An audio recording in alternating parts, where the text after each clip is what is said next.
It's time for Jeopardy! So, what I do for review is I do some Jeopardy recordings. I'm going to do it just kind of going through it. If we were in person, I would do it as a game, but right now it's just for review. So, I hope you enjoy it and let's get to it. So, the first category we're going to start with is salesperson. Number one, a salesperson is considered this for agency purposes. Okay, I'm going to give you a few moments to think here. So if a salesperson is considered this for agency purposes, you should be thinking of, well, the broker is the agent and the salesperson is the sub-agent. Okay, so sub-agent. Salesperson number two. A salesperson is considered this for law purposes. So the law sees a salesperson as, and the real estate commissioners in California views a salesperson as this. What is it? You should be thinking, because we've already considered sub-agent for agency purposes. Now for law purposes, it is employee. Salesperson is considered an employee, and when looking at it from the law perspective, from a legal perspective. Salesperson number three, a salesperson is considered this for tax purposes. Okay, so we've talked about a salesperson is considered a sub-agent in regard to agency. They're considered an employee in regard to the law. And now for tax purposes, what is a salesperson considered? Well, remember, we are all independent, even though we might be under a broker and we may be considered an employee for legal purposes. But for tax purposes to the IRS, we are independent and considered an independent contractor.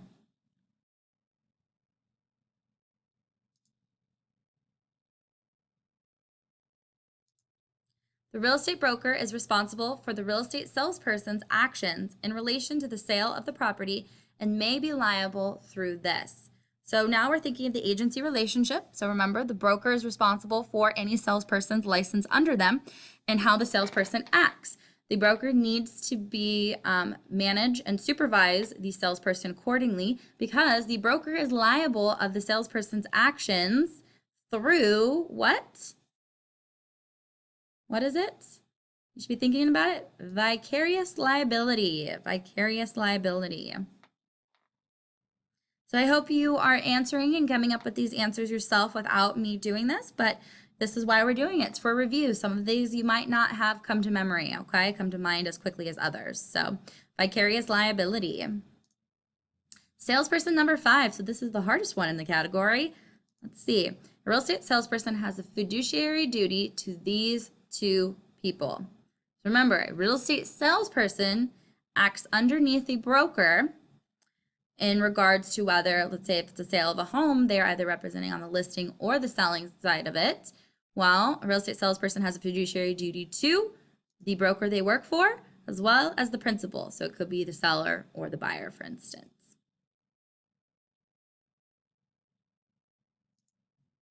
Listings, number one, changing up gears here. Listing type where multiple brokers work simultaneously to sell the property. Commission only paid to the broker who is the procuring cause of the sale. Okay, so now you have to think of the types of listing agreements that we have in California. Well, when you see this, when multiple brokers are working simultaneously to sell the property, you should automatically be thinking of one of the types of listing agreements, but especially when we're talking about procuring cause as well for the commission. This is an, what is it? Should be thinking here, it's not closed, but open. It's an open listing. Open listing. Many brokers are working on it simultaneously. The one that it shows that they are the procuring cause is the one that receives the commission. Listing type where the seller pays a commission to the agent, no matter who sells the property. So it's a listing, you know, the seller has one agent and that agent will get a commission no matter if the seller sells it themselves. That agent, if it's within that time period of that valid, because remember, this type of listing agreement requires a definite termination date. If it's within that time period, that agent will receive a commission. And this listing type is called an exclusive authorization and right to sell listing agreement. Exclusive authorization and right to sell listing agreement. This is the one that is the most common, the most popular, as it provides the most security as an agent in receiving a commission. And this is why we also spent the most amount of time talking about this specific type of RLA. Listings 3. Listing type where the agent lists a property for sale, and at the same time, the agent personally has the ability to purchase the property for a specified purchase price and length of time. So the agent personally has the ability to purchase the property for specified purchase price and length of time. What should be coming to mind here? An option, and it's a listing agreement. So the agent has this option. Option listing is what should be coming to mind when you're seeing this. Listing type that is legal in California and where the agent may do everything correctly and not receive a commission. So everything can be done correctly, but still not receive a commission. Okay, well, you should, without even looking at the other ones we've already discussed, what have we just talked about before? Well, remember, there's one type of listing agreement where, for instance, the seller says, hey, I want $200,000 for my house. You sell it for more than $200,000, you can keep whatever that difference is. You sell it less than that, you don't get anything. And that is still where it can be done. Everything done correctly. The agent has a buyer, everything goes right, but it's below that threshold. And so that type of listing is called a net listing. Okay, listings 5, the last one here. Listing type where the seller pays a commission to the agent no matter who sells the property, except if the seller sells the property him or herself. So we've talked about an exclusive authorization right to sell where the agent gets a commission no matter what. Well, this one is where yes, the agent will get a commission no matter what. However, if the seller sells the property him or herself, then the agent is not entitled to a commission. That is called an exclusive agency listing agreement. Okay, so this is it for listings. Hopefully this is jogging your memory. Escrow. First thing in escrow. The escrow officer, escrow agent, escrow holder, is the agent of both the buyer and seller until this. Until what? Well, until close of escrow. So escrow's closed. So until escrow has been closed, the escrow officer is the agent of both the buyer and seller. And then once escrow closes, the escrow agent becomes the independent agent of the buyer and seller separately. Escrow commonly does this to rents, property taxes, and insurance. Okay, if we're thinking about rents, property taxes, insurance, let's say maybe the seller overpaid for the amount of insurance that they're not going to have the property for a certain period of time that they paid for insurance. Escrow will then give them money back for that overpayment, and that is called an escrow proration. So it's a prorate. The escrow commonly prorates rents, property taxes, and insurance. Impounds include, so remember with impounds are what the lenders will receive if they feel the loan is a little riskier. So a lot of times if it is a loan to value ratio greater than 80%, lenders will want to collect impounds, where yes, they're already receiving principal and interest, but in the monthly payments, they're also going to receive 1/12 of the property taxes and 1/12 of the insurance. So they're going to be receiving property taxes and insurance as well as principal's insurance. And that's how we get the term PITI. But the impounds are only of the property taxes and insurance. The purchase agreement is this until escrow instructions are executed. So remember, the purchase agreement, a lot of times we call this the residential purchase agreement and joint escrow instructions. And that is the controlling document until escrow instructions are executed, so signed by the parties. So controlling documents is the purchase agreement until those escrow instructions are executed. So the seller signs their escrow instructions and the buyer sells their escrow instructions. And remember, the escrow instructions stem from this purchase agreement. A preliminary title report is this by the title insurance company. So remember, a prelim, which is the preliminary title report, is only an offer by the title insurance company. It's only an offer by the title insurance company. And it does go over a lot of great information regarding the title to the property, but it is not a complete history of the title. So it doesn't go through the entire chain of title. Make sure to remember that a prelim is only an offer by the title insurance company. Now we're going to go over to land description methods. Land description method that utilizes measurements and boundaries to describe a subject properties. So when you see measurements and boundaries, you should automatically assume meets and bounds. That's the land description method we're talking about here. This one is a little bit more challenging because you're, a little bit more rough. We're going 100 yards from the old oak tree to the big rock. Be a little bit better than that, but still, it's using measurements and boundaries to describe a subject property. Then a land description method. So this is the last land description method that we've talked about, but it should come to mind just based off of the description. So it's a land description method that's used to describe large parcels of rural acreage. It has 3 principal baseline and meridian line intersections. So when we're thinking of large parcels, rural acreage, and there have those 3 baselines and meridian line intersections, what are we talking about here? You should be thinking of the government survey method. And number 4, the amount of square feet in an acre. So you just need to memorize this one. So I'm going to give you a few moments to think about this. Remember, it's in the thousands. It's in the 40,000s. Are you sure? I'm going to give you a moment to think about it.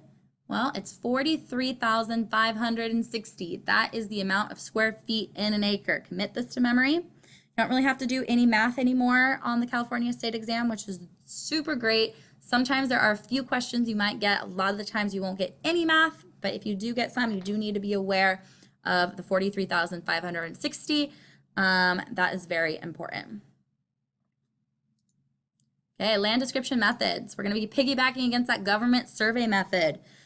So these are the 3 principal baseline and meridian line intersections in California. So remember what we've talked about is the government survey method. There's 3 of these intersections. What are these intersections called? They're called Humboldt, Mount Diablo, and San Bernardino. So have these memorized. Contracts. So we're going over to contracts here. Contracts number 1.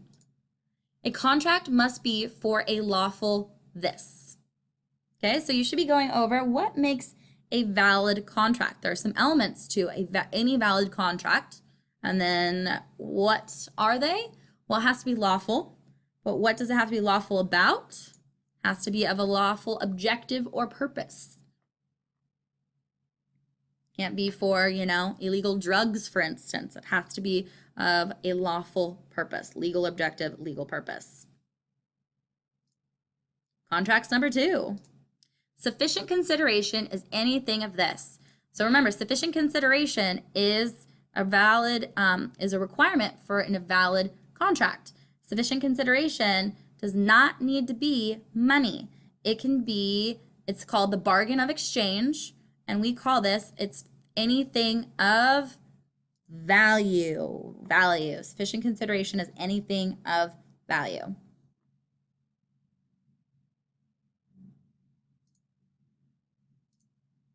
Genuine offer and genuine acceptance is used to facilitate a meeting of the minds and refers to this. So when we're talking about genuine offer and genuine acceptance, what are we really talking about here? What do you think about that? And it's facilitating a meeting of the minds.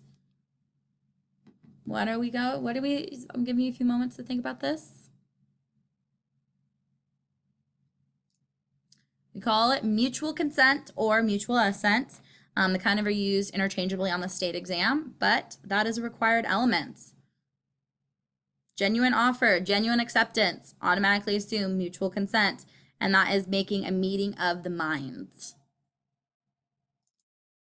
Okay, and then what we have is number 4. The element of being in writing for real estate contracts is due to this statute. So remember, valid contracts require a bunch of elements, but real estate contracts that especially that take over a year or more to complete. So it's basically only leases of a year or less are able to not be in writing, and it's due to this statute. And the thing that should come to mind is the statute of frauds. Statute of frauds, that is when we're talking about being in writing.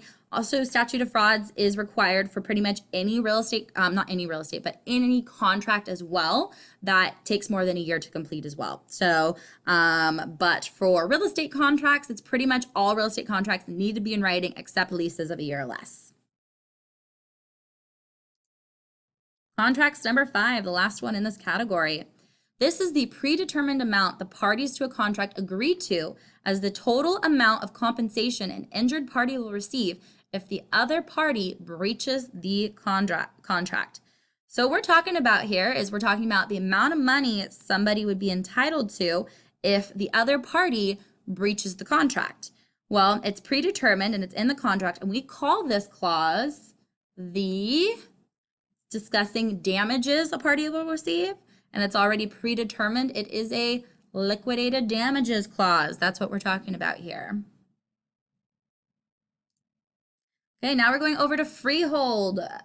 Freehold estates. Let's go through this. Number 1, the best type of freehold ownership. So I'm going to give you a moment to think of the different types of freehold estates we have. What is the absolute best type? The best. Remember, best type. Well, we call it fee simple absolute. That is the best type of ownership. Because remember, fee simple is really a great type of ownership, but there's 2 types underneath fee simple, and the best type that gives you the complete control is fee simple absolute. That is the greatest interest you can own. Fee simple absolute. And this is condition subsequent is another name for this type of freehold estate. So it technically can be considered another name, but truthfully, it is just this type of freehold estate has a condition subsequent. And so we've already talked about fee simple absolute. Well, there's another type of fee simple, and this is one that title could be defeated because there is a condition subsequent. What is that? Fee simple defeasible. So remember, a fee simple defeasible title just means there is a condition subsequent to this freehold estate, which is fee simple defeasible. So remember, the state exam has some really weirdly worded questions, and so that's kind of why I put this in here. But condition subsequent, when you think of condition subsequent, when you're talking about freehold estates, you should automatically think of fee simple defeasible, but fee simple defeasible just has a condition subsequent because that is where title could be defeated due to this condition that is being taken subsequent to title. So there we go. This type of freehold estate does not allow someone to devise it. Okay, so we've talked about fee simple estates, fee simple absolute, and fee simple defeasible. What's another type of freehold estate though, but it does not allow someone to devise it? Well, remember, devising it means to will it, to be able to give it to your heirs. What type of freehold estate are we talking about? Should be coming to mind.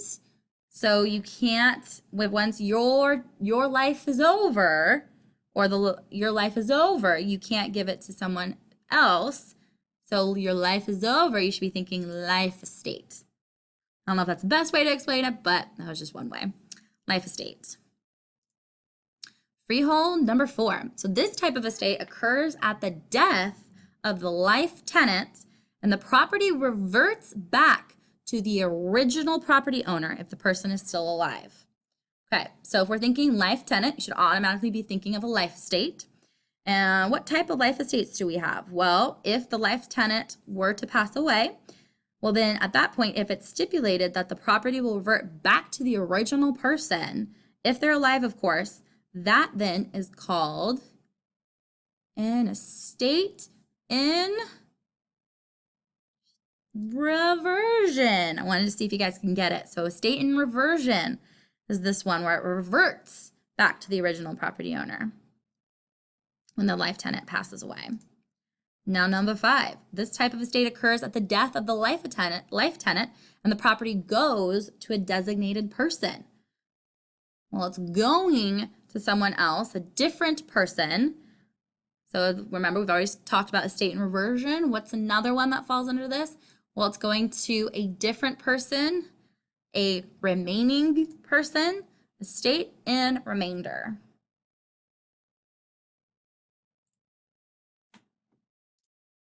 Okay, leasehold, number 1. Lease that continues for a definite and specified period of time. This could be 2 months, 6 months, 1 year, 5 years, 5 days. It is for a specified period of time. So remember, now we're on, not from the freehold side of for instance, when we're talking about estates and land, we're talking about freehold already. Now we're on the less than freehold, leasehold. Well, what kind of estate is this that's for a specified period of time for this type of lease? Estate 4 years. Doesn't need to be 4 years. It can be for days, months, but a specified period of time. It's a definite period. Lease that continues from one period to another, from one term to another, one period. What should be coming to mind when we see this? Periodic tenancy. But the correct term, or they're both correct, but the full term of it is called estate from period to period, but it's interchangeable with periodic tenancy. The lease that occurs when an estate for years expires and the tenant stays on and continues paying rent on a month-to-month basis. So it's an estate for years, and then it's converted over to a periodic tenancy because the tenant is staying on and continuing to pay rent on a month-to-month basis. This overall, this from estate for years to estate from period to period, is called an estate at will. So the tenant is staying in, willingly staying into the property, and the landlord is willingly allowing the tenant to do so and to continue to pay rent. Estate at will. Lease that occurs when a tenant stays in a property and does not continue to pay rent. So unlike an estate for at will where the tenant is continuing to pay rent, and it's pretty much good for all parties, the tenant is benefiting by staying in the property and not paying rent, and the landlord is suffering from this. So this is an estate at sufferance. The landlord is suffering here and will have to go through the eviction proceedings to remove the tenant from the property, unless maybe they could work out a cash for keys deal. Okay, last one for this category. The correct order of the eviction process involves these 3 steps. Okay, there's 3 steps to the eviction process. I'll give you the first one. So what's the first thing you have to do as a landlord or property manager, for instance? The tenant stops paying rent. You can't just go off and turn off the water and the electricity or go into the property. There's a thing called a covenant of quiet enjoyment. Well, the first step would be to give a notice. And this notice we call a 3-day pay or quit. 3-day notice to pay or quit the premise, basically. And then what's the other one? I'm gonna give you a few moments to after that 3-day pay or quit. Well, then you actually file something in court. What is it called? I'll give you a hint. The first word is unlawful. Unlawful detainer action. And then the third step is the writ of possession. So hopefully you have these come to mind, because writ of possession is actually what is granted for the landlord to receive possession back, and the sheriff will, if needed, physically remove the tenant from the premise. Okay, more leasehold, because I have so much more to talk about. It is not necessary for this person to sign the rental agreement. So remember, rental agreements, in practice and in reality, both parties should sign it. But by law, there's only one party that needs to sign it, and that is the lessor. The landlord is the only one that needs to sign the rental agreement. The lessee legally does not need to sign the rental agreement, as the act of moving in of the tenant is basically acceptance of the rental agreement. It's not smart, but by law, that is the case. So the lessee does not need to sign the rental agreement. Of course they should, and they should receive a copy of it as well. A lease for a rural property could not exceed this. So how many years is the most, the maximum amount of time for a rural property? If you're going to have a lease on a rural property, oh my goodness, it can only be for this amount of time. It cannot exceed 51 years. 51 years when you're thinking of agricultural or rural property. 51 years for those type of leases. The maximum amount a landlord can charge for a security deposit of an unfurnished property is this. So while you're thinking about this one, so remember, maximum amount a landlord can charge for a security deposit of an unfurnished property, so it doesn't have any furniture, is limited to 2 months worth of rent. Now, if it was furnished, it's 3 months worth of rent, but 2 months worth of rent, 2 months rent basically, if the amount of whatever the rent is, so if the rent's $1,000 a month, you'd only be limited to collecting a security deposit to $2,000 if it's unfurnished, and you could be up to $3,000 though if it was furnished and if the rent was $1,000, for instance. I do want to say real quick before I forget, so rural property was 51 years. Rural property, yes, the lease was 51 years maximum, but for urban properties, it is 99 years.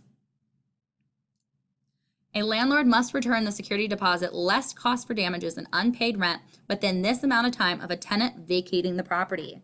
So the tenant has vacated the property, maybe they came to agreement, and there is, the tenant just decided not to renew the lease, etc.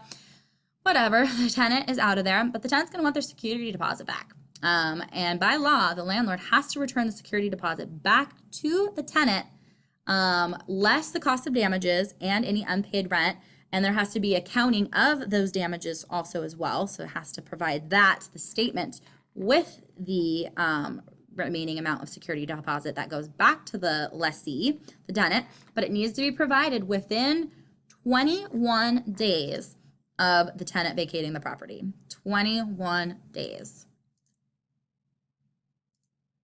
A lessee is given the covenant of this. Okay, so I just talked about this maybe a few minutes ago. Lessee is given the covenant of what? Remember, if the lessee stops paying rent, for instance, the landlord, by law, or the property manager cannot go and turn off the water, turn off the electricity to try and get the lessee to pay rent or to be miserable. That is not allowed by law due to this covenant. It is the covenant of quiet enjoyment. The lessee is given that covenant of quiet enjoyment to enjoy the property quietly of the landlord or property manager. And that's why we also have to give notice to tenants to be able to get to the interior of the property unless there's an emergency, of course. Okay, agency, fair housing, and ethics. Number 1. This type of duty involves utmost care, integrity, honesty, and loyalty in the agent's dealings with the principal. Okay, so if we're saying utmost care when we're dealing with the agent's dealing with the principal, and integrity, honesty, and loyalty, the first thing that should be coming to mind is fiduciary, that fiduciary duty we have to our principal. An agent owes this type of duty to other parties in a transaction. So yes, if we're representing our principal, we have a fiduciary duty to our principal, but we have this other type of duty to the other parties in the transaction.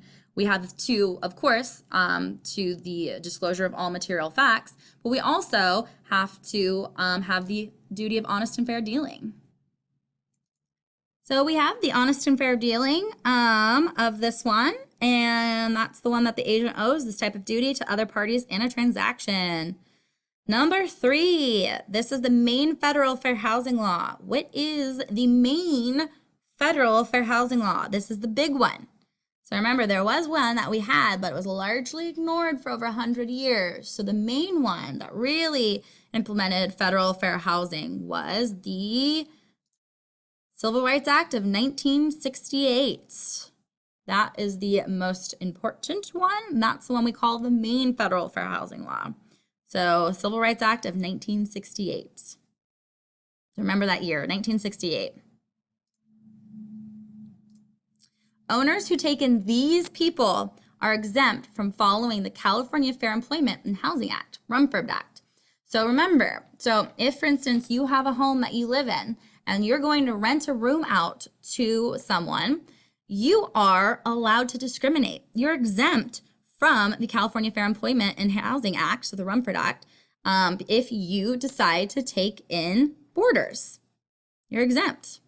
So owners who rent, so like a room out, for instance, can discriminate. I know that's a little counterintuitive, but it's because the owner's living in the home. Landlords, though, cannot discriminate, for instance, if they're not actually living in the property.